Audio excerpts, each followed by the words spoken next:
Welcome to the 624 Pod, your home for all things independent films. We're going to discuss all the positives and negatives when it comes to independent filmmaking. We're going to have incredible guests from the film industry talk about behind-the-scenes experience, the good, the bad, the ugly, and how the industry has changed in the past 10, 20 minutes. 30, yeah, minutes, hours, years. That's the point. It's always changing. And of course, we will always focus on independent filmmaking right here in our state of New Jersey. I'm Tom Baldinger. And I'm Mark Rigodano. All right, let's do this. All right, so Mark, we're here for another episode of Season 3. Season 3 is going good so far. So far, so good. I mean, you're doing okay. I'm trying. But I showed up.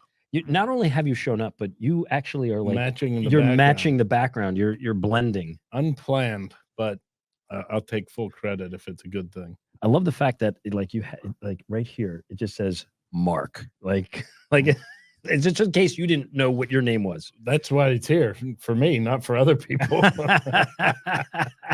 Well, we have an amazing guest, a very, very good old, and I say old, not that he's old, but an old friend of mine. He's an Emmy Award-Winning media advisor.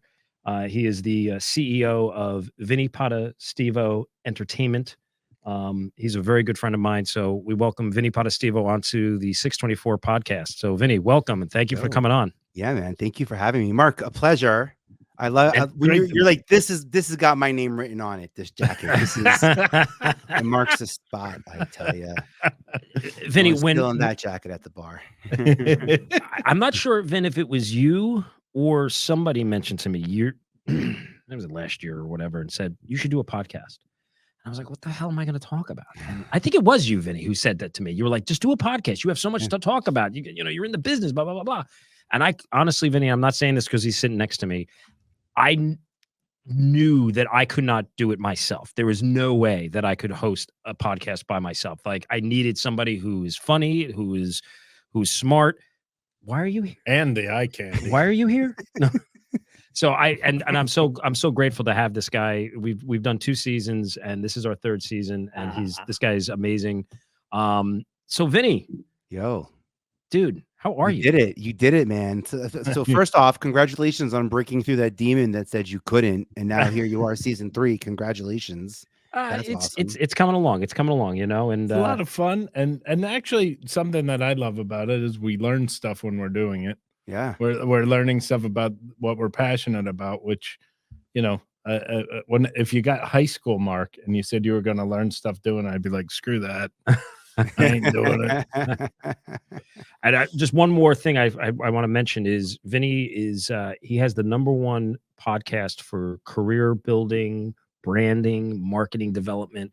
It's called I Have a Podcast. Is that correct? Am I giving it right? So we're going to put that up here on the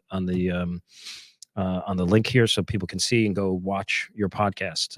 This guy's amazing. I'm going to let you guys talk. I'm just going to sit back. I have a podcast.com. But Tom, I'm kind of shook that you thought you couldn't do this. The last production we were in together, you were the lead man. You had the lead role in Damn Yankees. I was like one of 20 baseball players.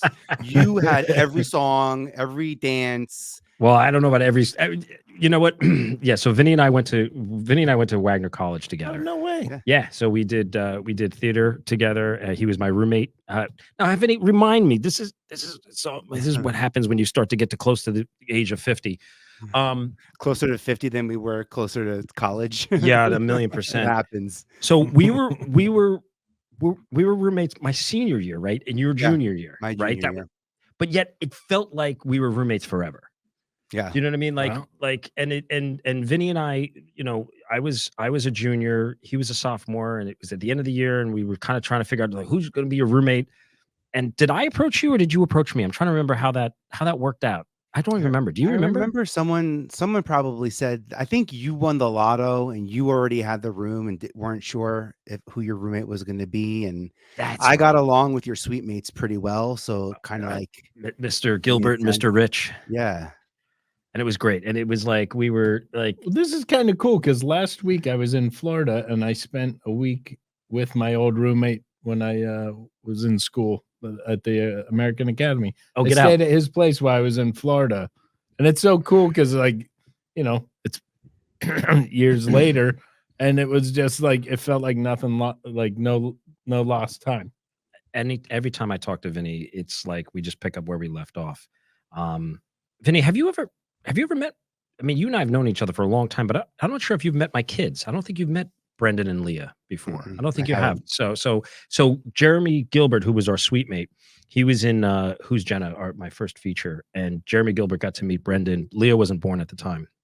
Was she born? I can't remember now. Totally losing it.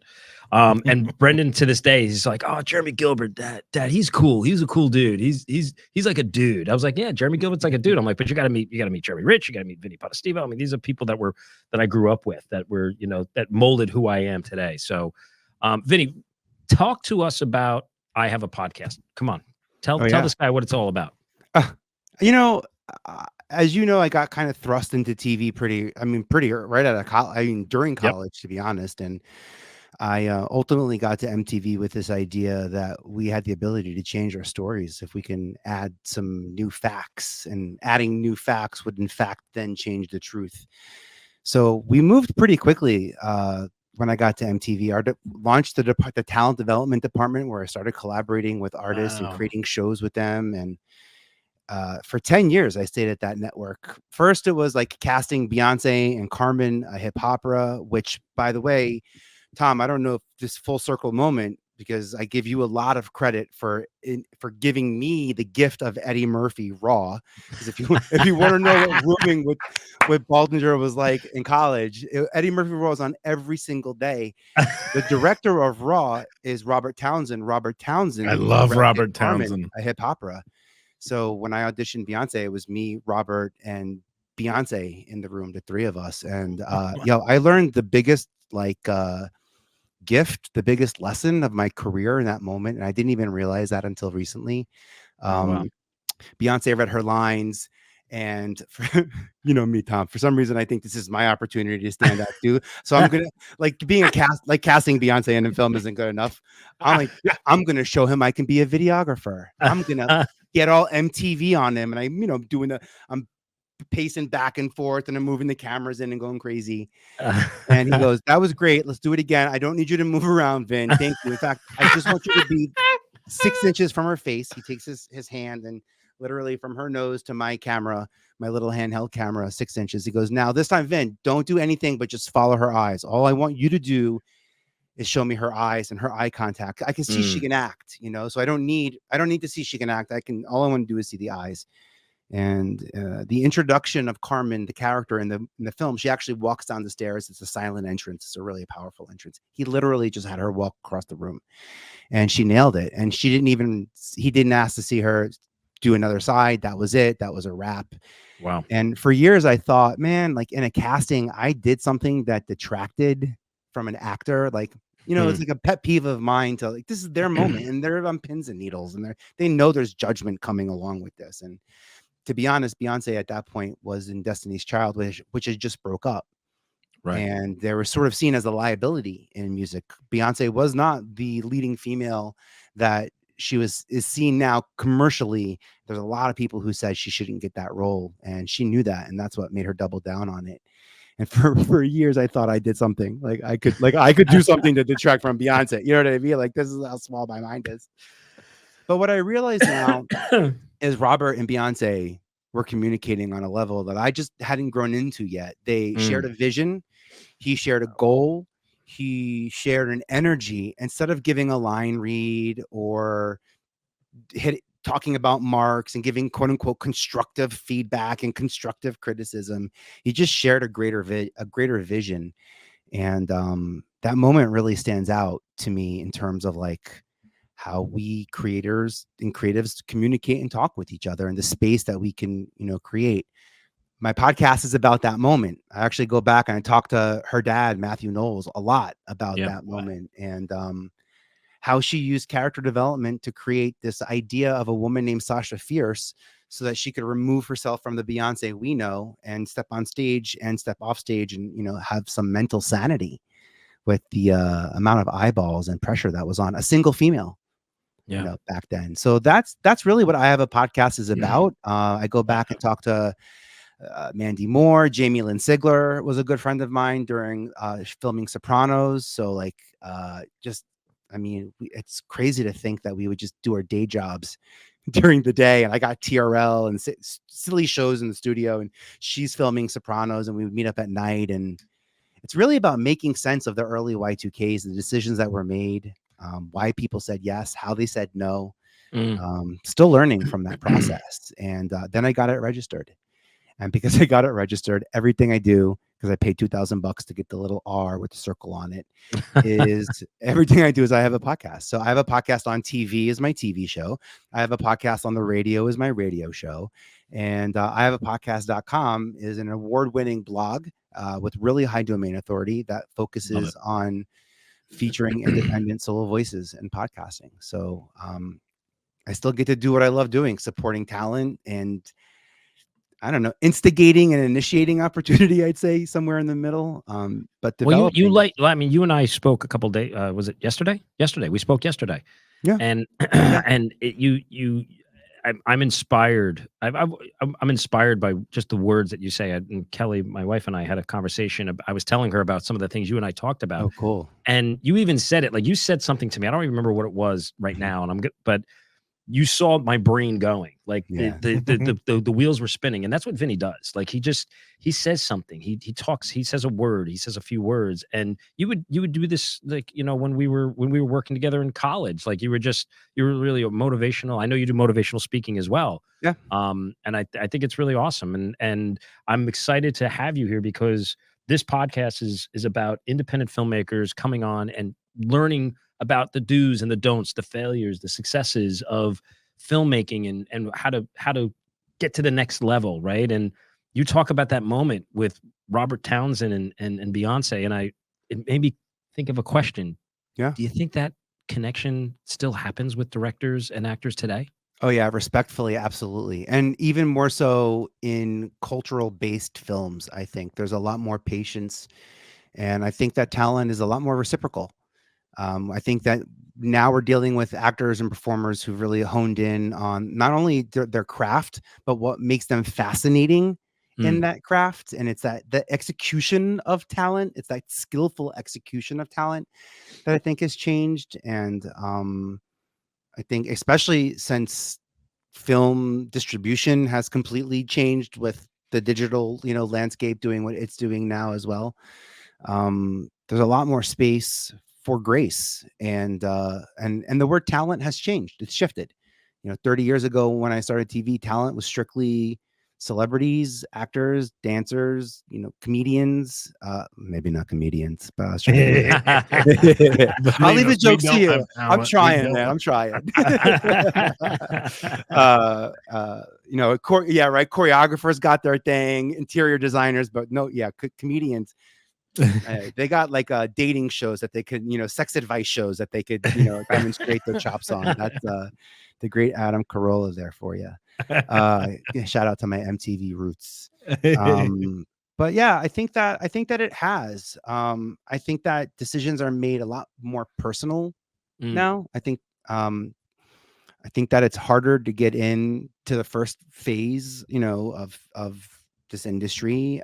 It's a pretty gated industry, not because of the big films, but because of the small teams and access to those small teams. It's not because people can't get to you, it's that they don't know you exist yet until that big hit hits. So smart actors now that are out there looking for collaborators, they're looking for writers and editors and composers. They're looking for the people who are going to work on their future project, knowing that what they're going to bring to the table is one form of talent, and in this industry we need 50, 60, how many different hands can, sets of hands can touch a film that have like that level of expertise. And I think that it's like networking full 360 as opposed to just networking up, right? Like I don't think talent are only looking to meet network executives and directors anymore. They want to know everybody on that crew, because everyone on that crew, to be really honest, in smaller run production companies, are family. And family makes a decision around the dinner table. So it doesn't matter whose idea it is, as long as the consensus lands on it. Who's the he won the Oscar this weekend for adapted screenplay for American fiction. I caught his speech and his name is escaping me right now. But he said something that I was really was motivating, and I've said this like 20. Cord Yes. Jefferson. Yeah. Yes. And he did you see his acceptance speech? He said Hollywood, let's stop making $100 million films. Let's make $10 million films. Let's make $25 million films. Independent is out there, right? There's still a lot of talent out there. There's a lot of opportunity for collaboration, to your point. Yeah, and a spicy comment, but also AI is going to help subsidize a lot of that budget in the future. So I don't know. What's your thoughts on AI and what's going on? What do you feel about that, Vinny? It's going to empower and it's going to give a lot of those, micro and smaller budgeted films the opportunity to do things that, you needed lots of zeros in your budget to accomplish. If you're looking at effects, if you're looking at composition, if you're, I think that in the I feel horrible saying this, but like I don't really know the answer. I think that it's got to be skillfully done. Maybe a certain percentage of a film could be subsidized by AI, whether that's in front of camera or behind camera or near camera. But it's definitely going to improve and open up opportunity for smaller budget films to have larger impact. What's not stopping is the pixel sizes in our TVs. Right. We're at 4K now, and that's not yet broadcast standard. But I remember when 720 and 420. I remember when pixelization wasn't a thing until we had until we got HD, and the HD signal 1080 became like the broadcast mandate. So right. It's gonna have an impact, and it's gonna hopefully allow some smaller budgets to have bigger impact. And maybe, to be honest, maybe some of those larger, bigger budgets might not need that budget for execution of film, but can pivot that for marketing or for activations around filming, around film promotion, because I think that's the biggest obstacle right now. It's almost like getting the film made is not as big of an obstacle as it once was. Getting distribution is not even as big of an issue as it once was, but getting eyeballs on that distribution, man, that's like, if you don't got the algorithm on your side, that's like an uphill battle. Right. And that's the thing. It's almost, the distribution is liquidated, right? I've used that word like 3 times today. I don't know why. That's my new catchphra's. That's my new catchphrase. It's your get her done. It's liquidated. But distribution it's out there. You can get your stuff out there. But to Vinny's point is, can you get eyes on it, right? Can you get people to watch what you're putting out there? Yeah, right. Like we can get anything you're making that's long form right now with multicam. We can get on Prime. It's an address a lot of people know, but then finding you in Prime is a whole other process. Right. That's the Santa Claus bag of stuff. Yeah. Well, I mean, even on a small scale of like, my friend Ashley has like, every time she puts something online, it gets billions of views and likes and all that stuff. And then, you shoot something and you take your time on something, and to get someone to just go to a link, all they have to do is click on the link. And it's like the most exhausting thing you've ever asked your friends to do. I gotta go on a link, and I click. Oh, I don't know, Mark, I support you, but I don't know if I can click on a link. It's just so hard. Download an app. What is it? Free? Free? I don't want no free app. They're probably gonna want my $1.99. Get out of here. It's like so exhausting to get anybody to do anything. But then I'll go home, and my brother has a barber shop, and I'll go into the barber shop, and all they'll do is talk about, do you know this person? You know this person? Oh, I watch everything they do. And I'm like, but you won't click on my link to watch my video. Okay. It's like impossible to get people to do anything anymore. No, but but that has a lot to also discoverability has changed, like talent, as a casting director from the 90s and early Y2Ks, I would say I was the right place, right time. If you were looking to be on any of the MTV films or MTV scripted projects, or you're looking to be, if I was in the room and we met, I could bring you back in and introduce you to my Rolodex. But you don't need a person anymore to tap you on the shoulder for that opportunity to happen. You go out and make it and find it. And it's about being discovered in the places where people are looking. It's like pivoting now.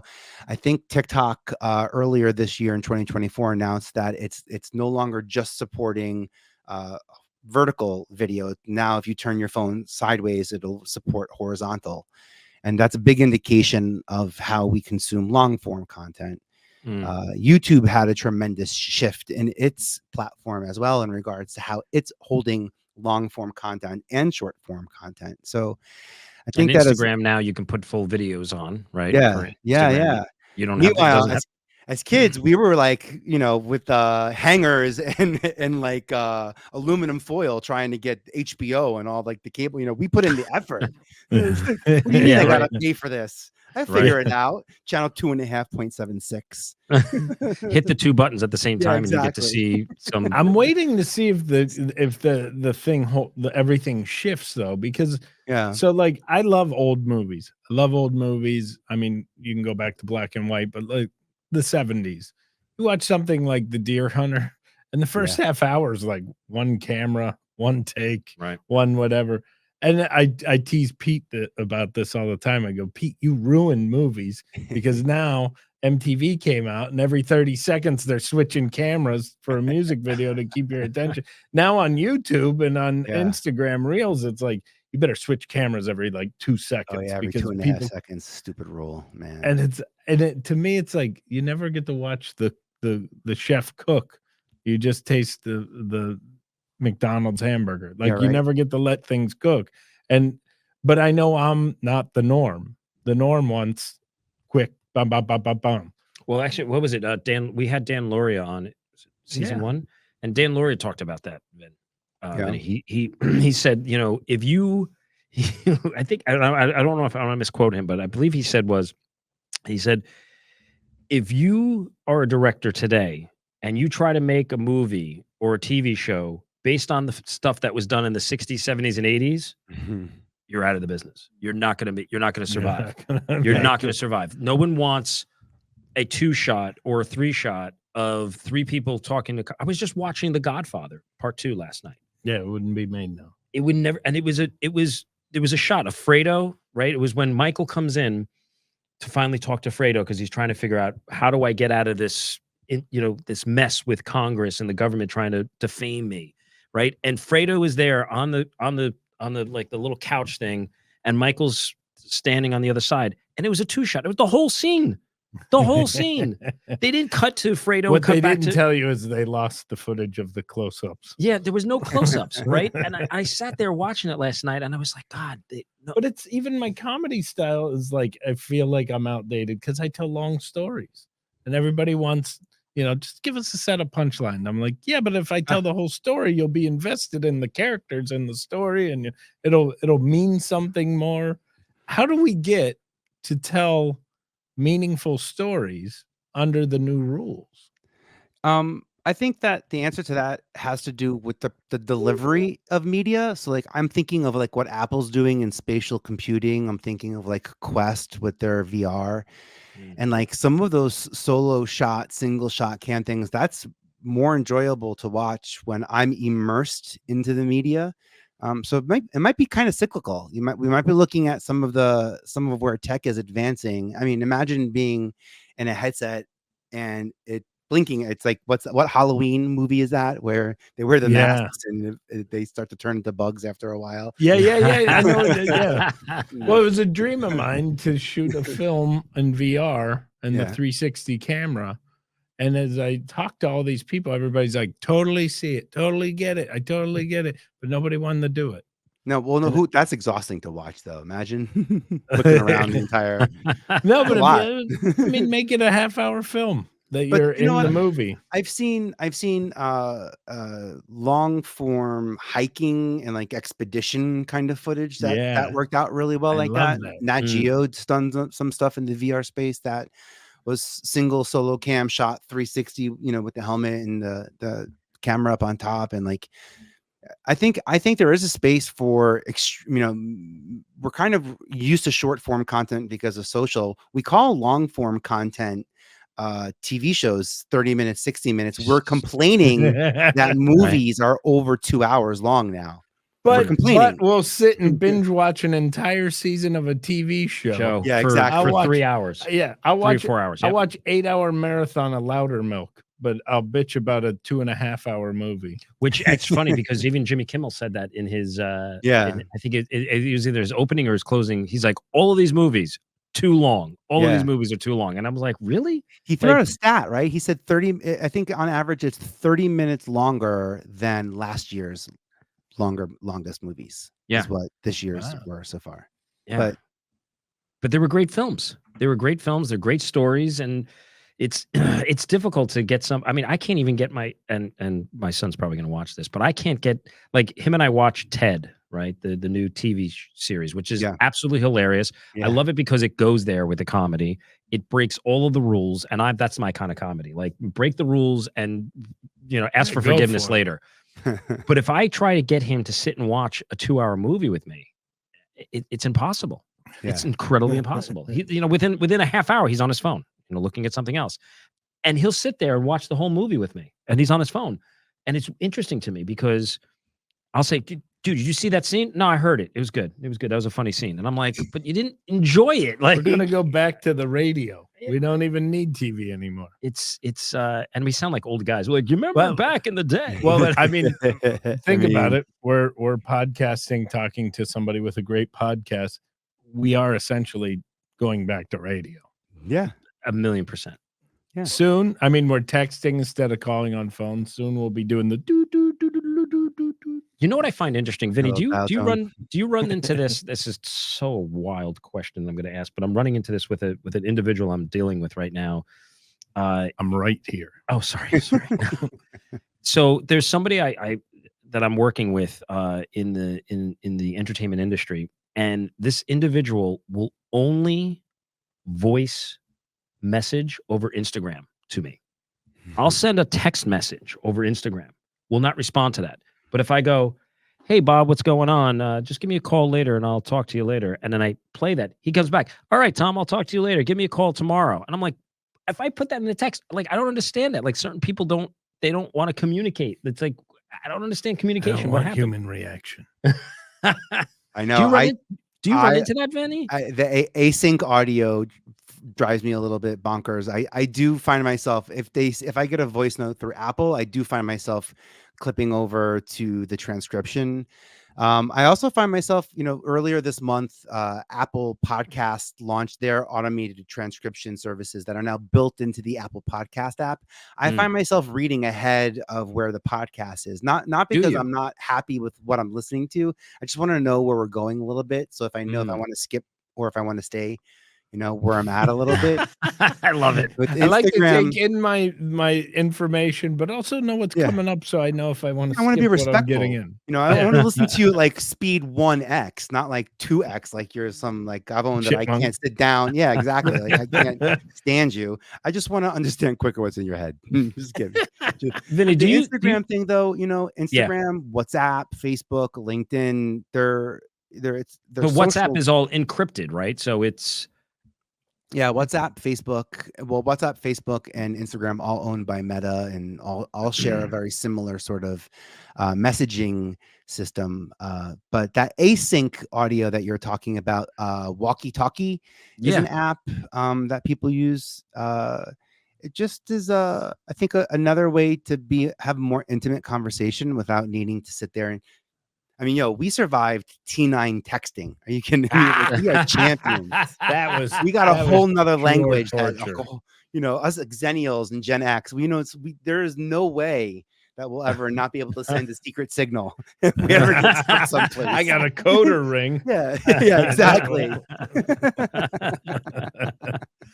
The audio, but there was a lot of audio development, especially over the pandemic. There was a huge boost in live streaming audio, podcasting, 5x to 10x and is still growing. There's more and more publicly traded media companies that are now creating their own podcasts. Look, in America, there's no easier way to make a successful impact in creating intellectual property than podcasting right now. It's the cheapest form of content that you own. IMDb recognizes it as intellectual property. So if you have a podcast, your title is brought into IMDb. Anyone who works on your podcast gets credits. All of your guests get credits. All that social content that you're using for social media gets brought into IMDb and uploaded to each individual episode, which creates a data set that Google now understands and can pull from.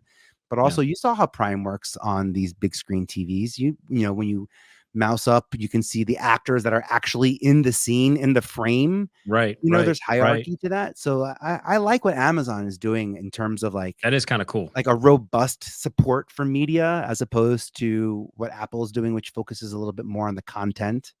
I feel like Amazon Prime is making a little bit more context around that. And look, let's be honest, we'll see more trailers than films in our life. I could talk about Dune 2. I haven't seen it yet, but I've seen enough trailers to understand, I think, you know, what's going on. Yeah. It's amazing. Right. And it's funny, trailers, I never noticed it before, but trailers today almost show the whole film within 2.5 minutes. Do you ever notice that? Yeah, the boiled down. They boil it down. They give you the beginning, the middle, and the end in 2.5 minutes. And it's like, all right, and then when you go see the movie, you go, all right, I kind of knew that was going to happen. They give you the end, the middle, the beginning. That's true. The new you know, find out how he ended up on the cross. Dad, how'd he die? One day in June. This Easter. Yeah. Yeah. Now, if somebody came to you and let's say they were at ground zero, fresh out of school, you know, listen, I need help. What are the 10 things or 5 things that you suggest I start thinking about as I launch into a career in entertainment?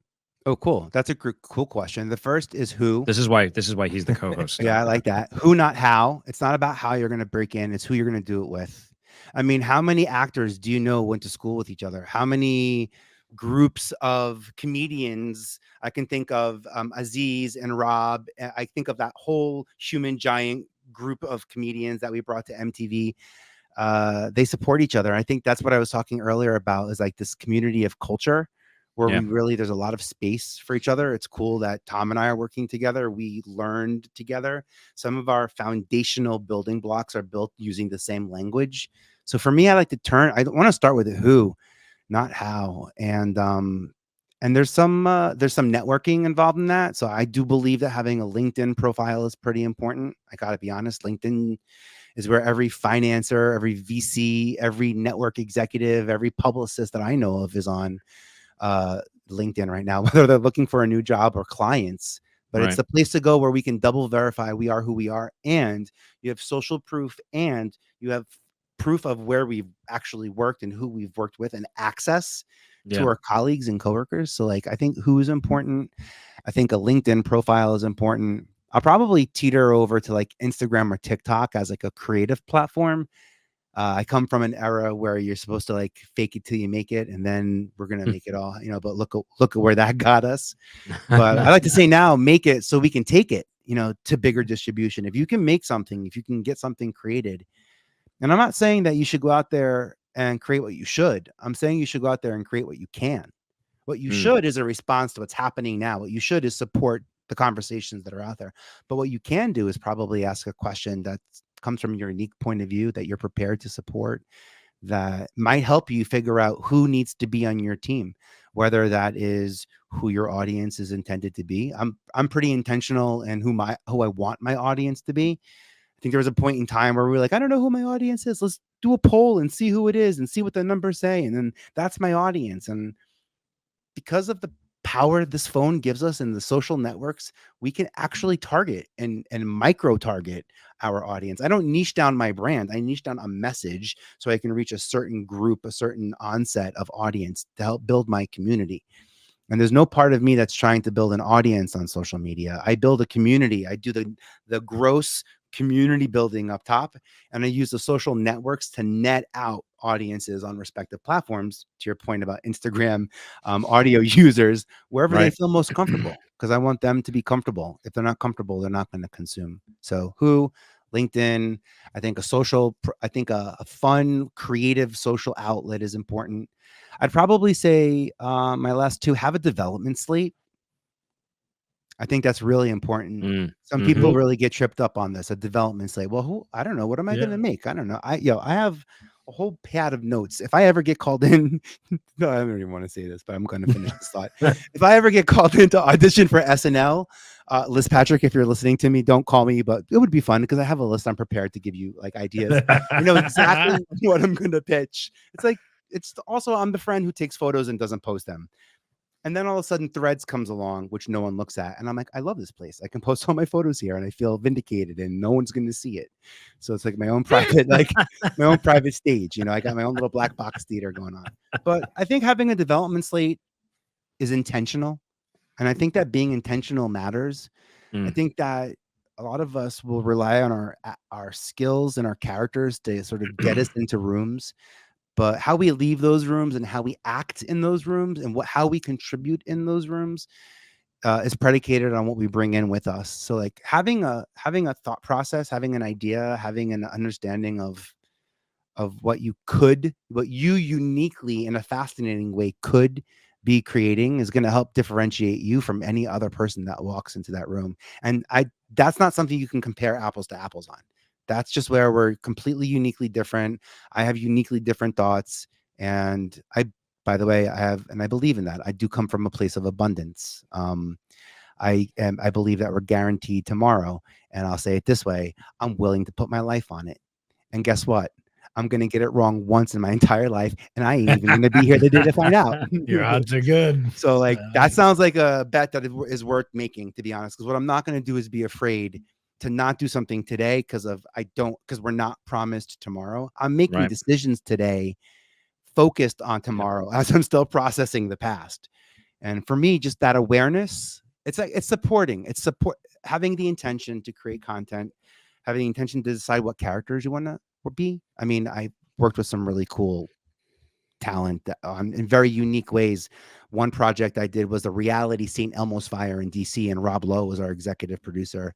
And Rob was talking about how he specifically picked certain roles based on the type of male role that was being portrayed in the film, as opposed to like what they were writing for him. And if it started leaning in one direction or the other where he wasn't comfortable in it, and it wasn't the energy he wanted to be take part of creating, he had the ability to step out and say, look, this just isn't for me. Write me out. If you watch Parenthood, you'll know exactly what I'm talking about. But I thought that was like really cool insight to think of. I think, to be honest, I thought actors were just really grateful to get big roles, and no matter how big you are, you still need big roles to keep relevant and stay in the top 100 most searched people on IMDb, because that stupid number totally dictates how much you're getting in film now, by the way, because the data matters. So having the intentionality to build a development slate so that when someone like Tom or you calls them into a room, whether it's as a lighting director or as the lead or as a mixer, that you're coming with ideas, it gives you an understanding of like, what am I in this for? What do I really stand for? And what am I willing to stand for? What am I willing to put the late hours into, the extra elbow grease, the extra ounce of talent it takes to stand out? I think that matters. And that trickles all the way up from director, producers, executive producers down to the audience. And when that's aligned, then you get huge turnouts like Barbie that get tremendous audiences, but respectfully, and I'm going to get some slack on this one, I can understand why certain nominations didn't hit certain people that everyone thought should have, because the craft itself wasn't there, even though the numbers were. I'm going to say it that way. Yeah. No, I totally get what you're saying. Don't you want to go run for president after talking to this guy? Well, he's like, I got to go work on my development slate. Hold on. Keep talking, Tom. Yeah. By the way, just because I said create a development slate, and that's kind of like not fair just to say. I'll take like I always have sort of index cards by me. I would like write values on one and goals on the other, 10 values, 10 goals, and I'll just mix the cards up. Literally leave it to chance. They're my work. I'm part of the alchemy of the results. I don't need to worry about the order that the results are. It's all going to come back to me one way or another. And I'll sometimes do this and figure out what kind of show should I be working on based on what it is that I want to do, what I want to create, what conversation I want to have. Friday Night Tykes was a show on, I think,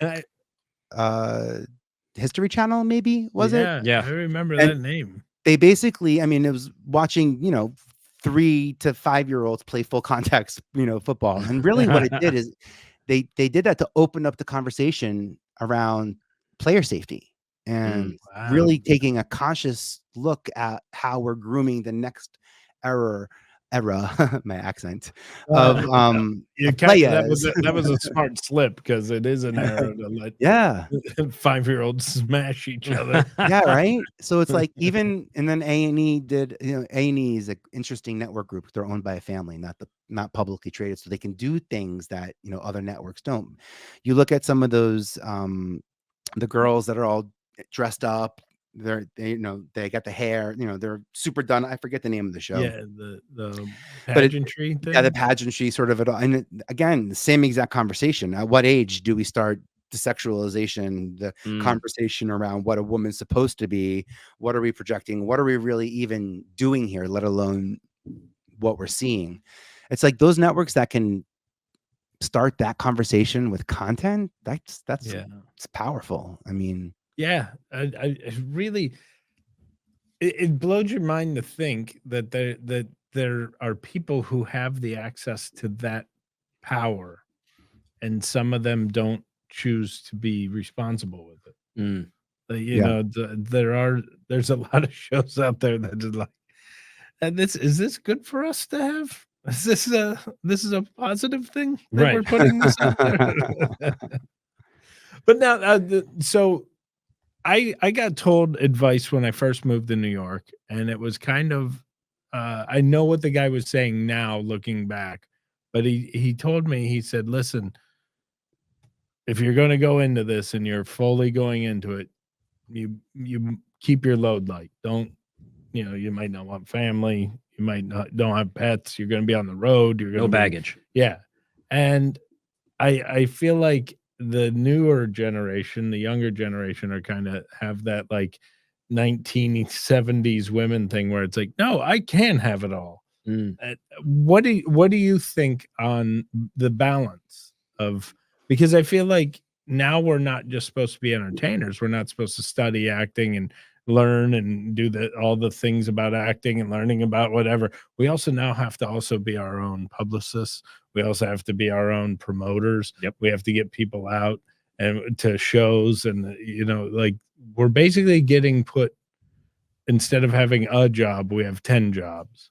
And it's overwhelming for me because I'm older and I wasn't taught that way. It was like, be the best, be undeniable as a comic, or be the best actor you can be, so people can't tell you no. They want you in on their projects. Yeah, but do your dues, right? It's like, do your dues. And now I feel like it all changed. I mean, when I was in college, I think I did summer stock and I had to work on my equity membership candidate points. Like I had to work on, I had to get 24 points before I could become equity. And there was this idea of like earning your keep. And then they measured it solely in hours and solely in jobs and in gigs and in nights and in performances. To be honest, I think what shifted is I don't think you need experience to be the experience. And if you can be the experience, then you don't need experience. I didn't have experience creating reality TV shows. But no, I mean, I don't want to say nobody did. The Real World was already on television by the time I got to MTV. Right. But no one was going, and there was obviously casting teams that were going around the country looking for those people. I got to MTV because I knew databases. I had a technical strength. I can edit from 2 VCRs, which meant I can edit from my desk while answering the phone for my boss, and I can make sure everything was entered into a database, so I knew whose call time was when, who got booked for what show. I helped scale the casting process, and in that process, I learned it, and I think that I had some experience in the technical aspect of what I did, but it was me being the experience of being able to help scale those projects that kept me at so many networks for so long. And I don't think you can measure our value even in hourly wages anymore. Right. I think that's like really tough to I remember in college you're supposed to have 10,000 hours of expertise. Tom, Right. how long did I stay in the computer center for? Oh my God, it was tremendous. I love the computer You were there all the center time. more than the theater. No one understood why. I was fixing people's term papers, fixing fonts, changing font sizes, I think the you did a couple of weirdest mine. things you'd ever imagine. Yeah. All of that turned into how to create a unique show format, a unique Bible that has a different tone than the one that I'm pitching 20 minutes later. So I can make sure that I'm not competing with myself. And I would change the font, and I would change the entire look of the document. I had that skill set because I did have access to the computer center, and I did have the experience, but it was the experience of me bringing in, hey, we don't need flat, boring one sheets anymore. We can make these one sheets look great, and we can get photo color copying done, and get things printed on what's it called, foam board, and like have, instead of coming in with like 10 8x10s, come in with a poster, big poster of so make them see it. If you can see it, if you can make it, then they can take it with them. They can take it like Mad Men, but for TV. Yeah, I appreciate that. I appreciate that. I have nothing but respect for this kind of a thing, because I was in an opposite. I got in, everything I did in my life was on accident. It just kind of fell, and I was always open to the universe and just went wherever it took me. I didn't want to be an actor. I didn't want to be a comedian. I wanted to play football for 4 more years in school, and I got hurt, and so I need to figure something out. So I'm fishing through, and it just, all this stuff happens. Next thing I know, I'm like, I'm making a living doing this. This is insane. Yeah, it's awesome. But the problem for me is like, even like a big thing for you is branding. That is the furthest thing in my head, because I'm just so worried about not looking like an idiot that it's like, sure. Branding, like, I'm just lucky I didn't trip walking here. Like all this stuff that people see, and now you look back, and I look back and I go, oh man, I could have did so many things different. I could have probably put myself in better positions and done whatever, but I'm so lost, because it's like the lack of knowledge of, even like, I'm just trying to get through this. That's funny. And all these other people have, well, you're all in of now. this. You're in now, right? Yeah. Like that's why I'm saying focus on the future. Don't focus. Trust that you're where you're supposed to be, and know where you want to be, so that you feel good in any room, any joke, any punchline, any conversation you're in, because that's where you're meant to be, based on where it is that you want to be, and who is in that room when you get there, and what are they going to say to you, and what do you want them to say to you, and how do you want them to relate to you? For me, branding doesn't come first. Branding, I mean, look, there's no great show if there's no awesome audience. There's no hit #1 TV show if there's no platform that says yes, and the platforms that say yes have to have advertisers that match the schematics of said audience. That's why I will not ever teach anybody or want to get into the idea of helping people grow their audience. I don't believe in it. I believe in growing a community. It's so much bigger. It's so much more robust, and it's so much more flexible. Fulfilling. It's more fulfilling, encompassing, right? It lifts us up and also gives us the air to breathe, because it's pulling us up at the same time. I really can think a lot. I think a lot of talent, logistics, and like physics, and like planets impact planets. Moons don't impact planets the way that planets impact planets, and we're all moving, we're all revolving around something, and it's all not going to end well. if you know how the universe is moving. I read the transcripts. I saw the I was like, movie. oh shit! I'm not gonna fast forward. I'm gonna go -7% on this one, please. The Yeah, one time right. you don't I go saw ahead. Don't Look Up. I know what's going on. But even like but Don't Look Up is a great example, by the way, of a film that is looking into the future, and it's bringing the very things. Simpsons does this brilliantly also, by the way. Mm, How much credit they're given at predicting the future. right. I mean, they're really tapped into, what's coming. And look, I don't know what the future holds for us. I can't predict what's going to happen in the future, but we can make it. And I Right. know that for a fact. Yeah. I don't know what's coming next, but we can make what happens next. Right. So that to me starts to get me excited. And like, it didn't work out well for the dinosaurs and all the other things that live on this planet. We got a tiny little time. We don't gotta we're not in an ark. There's no great floods. Like, Right. so far so good. Like, Yeah. I want to put this to the test and make that happen. But I don't put branding first. There's no font. There's no logo, social media account that's going to help you grow a brand better than a person. Who, Right. not how, better than a person. And the cool thing about podcasting, to be honest, is you only need a Wi-Fi signal or an internet signal to download the audio file. You don't need it current Wi-Fi signal to listen to the episode. Audio reaches more places in the universe, not just in the planet, if you want to get specific and technical, but more places can listen to an audio file than have to watch a video based on the ratio and the schematics of what that video consists of. Audio is just so to your point about we're heading back to radio. I think there's a big reason why that is happening. Yeah. And also everyone's like, yo, the podcast space is getting big. Aren't you afraid you're gonna not be seen? I'm like, podcast spaces. Who's told you that? The TV people? Are they don't listen to you? Is that what they're telling? How many people have reality show now? By the way, everyone has a podcast. I'm sorry. Yeah. Everyone has a reality show. Let's go there. Yeah. This is coming from the guy who, Cast Osbournes, Punk, Newlyweds, Housewives of Jersey, Millionaire Matchmaker was in the beginning, the impetus Right. of when those platforms became collaborative platforms. Yes, the shows get a lot of credit, the talent get a lot of credit, and I'm happy and lucky to have worked on both of those entities. But I look at what we did with reality TV on MTV. We took that from channel 20 to 120 networks around the globe because we had original content that we owned. Bravo, the same exact thing. Bravo was a destination in cable versus a destination for businesses to collaborate with a media property that would empower female-owned businesses in the media space.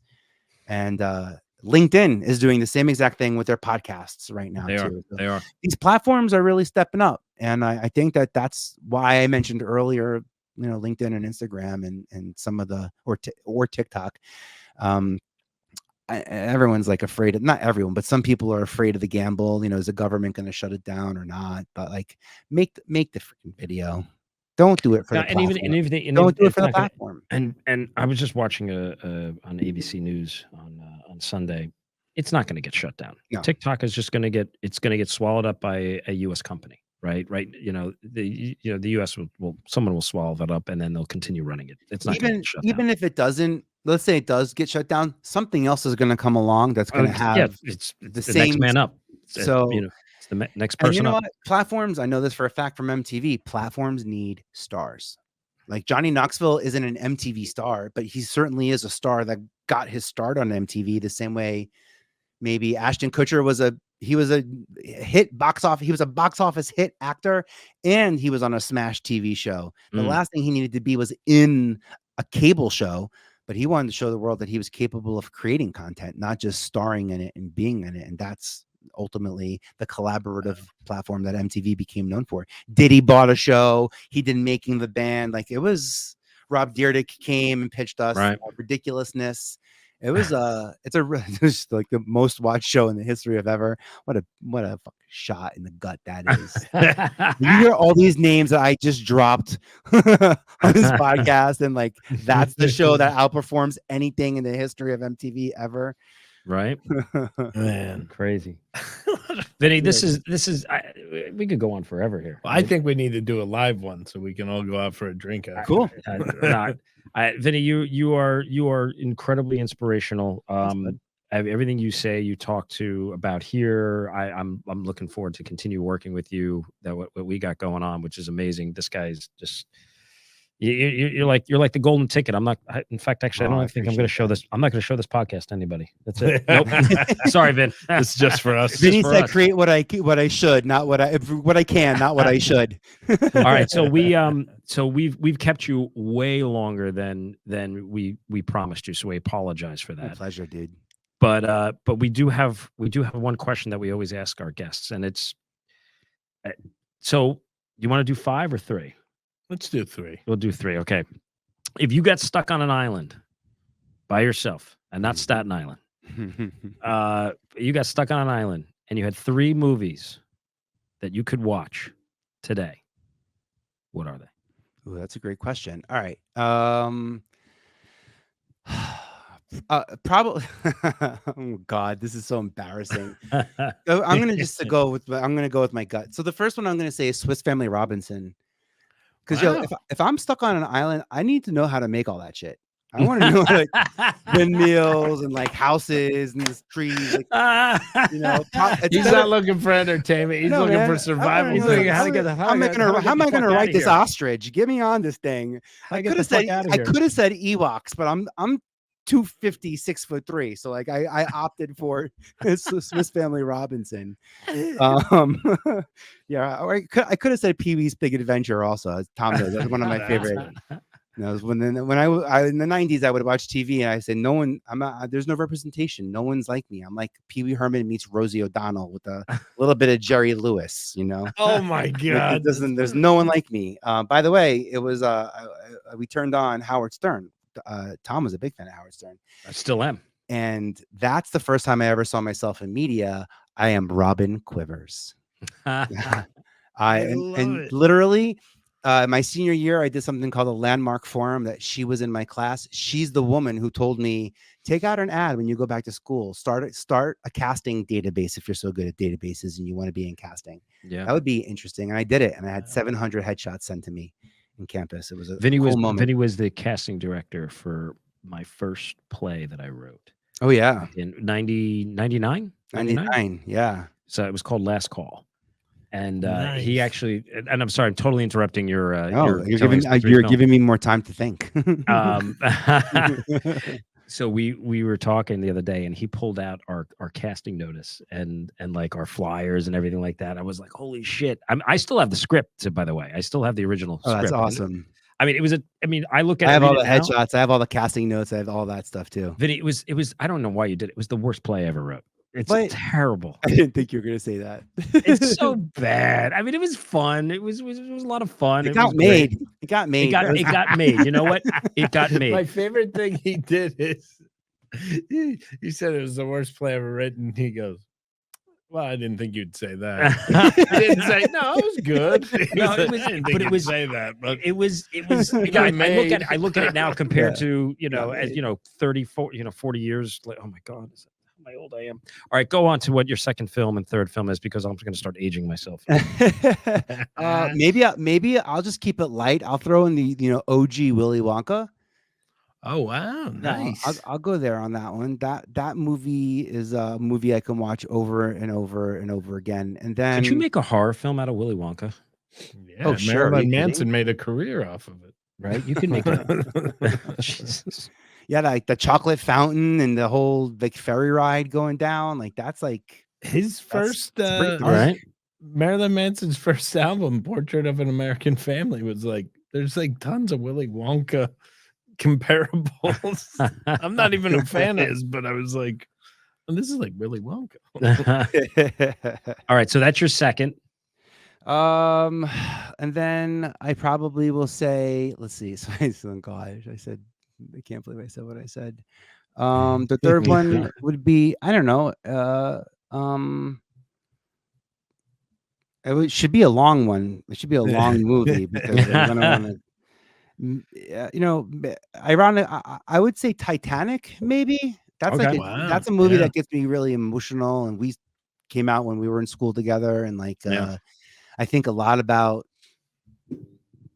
the experience of watching that film and who I got to experience that with, and I think that would just be funny to watch people drown in a boat as I'm stuck on an island.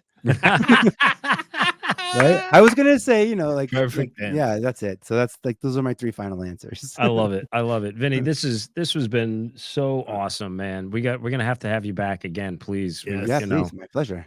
this was you're so inspirational. You're a great friend, and I can't wait to continue working with you. And I'm so glad that you got to meet Mark. Mark, Yeah. you're not allowed to have his phone number though. You're not allowed to contact him. He's my golden ticket, not yours. No. No, Vinny, you're awesome, dude. I love what you're doing. It's an honor to be here, man. Thank you so much for holding space, the conversation. Like, let's create more content. Let's create what you can. That's it. That's love it, it. brother. I love Thank that you're you. doing that. Thank you. Welcome to the 624 Pod, your home for all things independent films. We're going to discuss all the positives and negatives when it comes to independent filmmaking. We're going to have incredible guests from the film industry talk about behind-the-scenes experience, the good, the bad, the ugly, and how the industry has changed in the past 10, 20 Minutes. 30, minutes, hours, years. That's the point. It's always changing. And of course, we will always focus on independent filmmaking right here in our state of New Jersey. I'm Tom Baldinger. And I'm Mark Regadano. All right, let's do this.